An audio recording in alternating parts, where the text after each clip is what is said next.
বন্ধুগণ, সারাদিন social media, digital media উত্তেজনায় থরথর করে কাঁপছে। ইডির হানা হয়েছে আইপ্যাকের দপ্তরে বা আইপ্যাকের মালিকের বাড়িতে।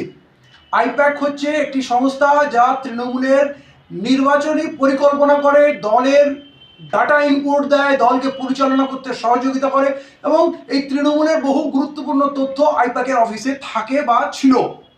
কিন্তু যখন ইডি রেড হলো তখন সাত তাড়াতাড়ি মুখ্যমন্ত্রী তার দলবল নিয়ে, পশ্চিমবঙ্গ পুলিশ নিয়ে, কলকাতা পুলিশ নিয়ে তিনি ঝাঁপিয়ে পড়লেন কাউন্টারে। কেন করলেন? ইডি তার কাজ করবে স্বাধীনভাবে, সেটাই তো ঠিক। কিন্তু সেইখানে গিয়ে মুখ্যমন্ত্রী তার দলবল, তার সিকিউরিটি গার্ডরা গাদা গাদা ফাইল ঘাড়ে করে তুলে এনে, ছিনিয়ে নিয়ে এনে এক প্রকার ছিনতাই করে নিয়ে এসে নিজের গাড়িতে ভরে পালানোর চেষ্টা করলেন, পালিয়ে গেলেন। কেন মুখ্যমন্ত্রী এটা করলেন? ওখানে কি ছিল? কি এমন ছিল যেটা লুকাতে হলো? কি এমন ছিল যেটা ইডির হাতে পড়ে গেলে মুখ্যমন্ত্রীর বিপদ হতো, তৃণমূলের বিপদ হতো, বা মুখ্যমন্ত্রীর ভাইপোর অভিষেক ব্যানার্জির জীবন বিপন্ন হতো? ওই দলটা কি ভেঙে চুরমার হয়ে যেত? মুখ্যমন্ত্রীর রাজনীতির ইতি টানা হয়ে যেত? কি হতো? কিসের ভয়ে মুখ্যমন্ত্রী ঝাঁপিয়ে পড়লেন? এবং এই নাটকবাজ মুখ্যমন্ত্রী সেখানে গিয়ে আবার মঞ্চের মতো মাইক ধরে নিলেন, বলছেন এই বিজেপি খুনে দল। আরে খুনে দল কি ডাকাতি দল সেটা তো আপনি রাজনৈতিক মঞ্চে বলেন, ওইখানে গিয়ে নাটক কেন? আর আপনি বললেন ওদের কোনো শিষ্টাচার নেই, ওরা নিয়ম মানে না, ওরা আমার সংস্থায়, আমার নির্বাচনী যে সংস্থা আছে, এজেন্সি আছে, তাতে কেন আক্রমণ করলো? আমি তো ওদের আক্রমণ করি না। আপনাকে আক্রমণ করতে কে বাধা দিয়েছে?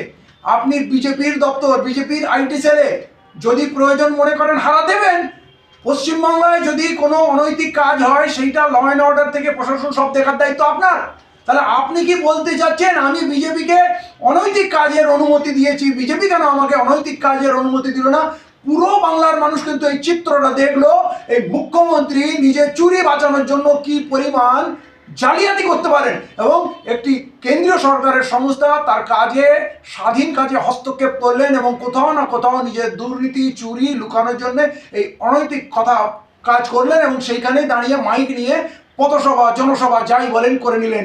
এই দিয়ে কিন্তু মুখ্যমন্ত্রী তার আসল রূপ লুকাতে পারবেন না। তিনি যে দুর্নীতির পাহাড়ে চাপা পড়ে গেছেন, ডুবে গেছেন দুর্নীতিতে, সেইটা আজকে পরিষ্কার হয়ে গেল। পশ্চিমবাংলার মানুষকে বিচার করতে হবে এই মুখ্যমন্ত্রী আসলে কি চান। তিনি কি দিনে ডাকাতি করবেন, আবার গলাবাজি করবেন, আর মুখ্যমন্ত্রীর কথা পশ্চিমবাংলার মানুষ ভুলে যাবে, নাকি এবারে পশ্চিমবাংলার মানুষ মুখ্যমন্ত্রীকে ভালোভাবে চিনবেন? এই বিজেপি তৃণমূল ঘটা সেন্ট্রাল ফোর্স থাকা সত্ত্বেও মুখ্যমন্ত্রীকে অত ফাইল নিয়ে যেতে তারা দিল কেন? এটা তারপরে এই রেডের মানে কি হয়? যদি তথ্যই গায়েব হয়ে যাবে তাহলে আপনি কি রেড করলেন? অতএব গড়াপেটা নাটক যাই বলুন, এটা পরিষ্কার। আর মুখ্যমন্ত্রী যে লুকানোর অনেক কিছু আছে, তার কারচুপি অনেক আছে, তার দুর্নীতি প্রচুর আছে, সেটাই লুকানোর চেষ্টা করেছেন, এই চিত্র একেবারে পরিষ্কার।